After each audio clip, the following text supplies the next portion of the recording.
it was suggested that I might submit a cultural dance. As a matter of course, this edges into the questions that have been circling around my practice as a dancer for years now, edging closer and then sometimes opening up big pockets of space. What is dance? And whose culture am I honoring or representing, or, as careful as I am, accidentally misappropriating? The dances that I do, the traditions that I come from whom do I ask permission? Our bodies, miracles that they are, have seemingly infinite capacity for movement, and yet with just 2 arms, 2 legs, an amalgamation of joints and articulations, there is bound to be overlap from one dance tradition into the next. We have been dancing for as long as we have needed to express ourselves, in other words, since the beginning of humanity. As the ancestors of ancestors of ancestors were dispersed across the globe, the culture of their dances grew from their music, from their needs to communicate, from their climates to their style of dress and how that might have lent itself to movement. As much as cultural foods came about as a matter of resource, so did our cultural dances. So now here I am. I am a woman of the 21st century. At the age of 40, I came of age just at the dawn of the internet.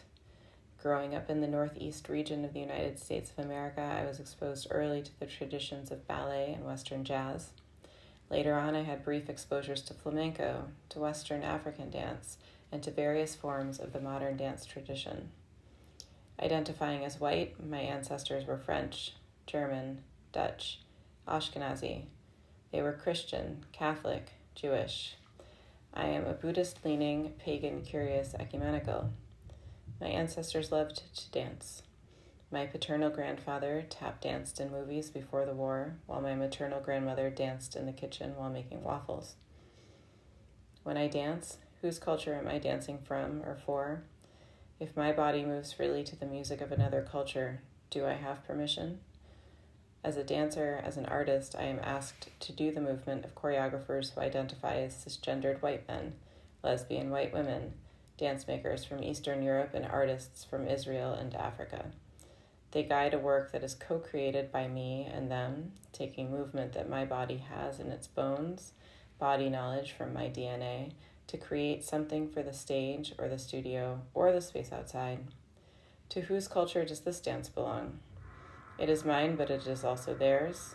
It belongs to the culture of the space in which it is received by an audience or by passerby.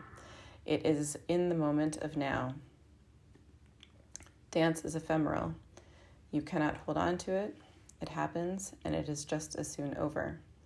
Even a dance done over and over again, it will never be the same. It is a true lesson in living in the moment and letting go.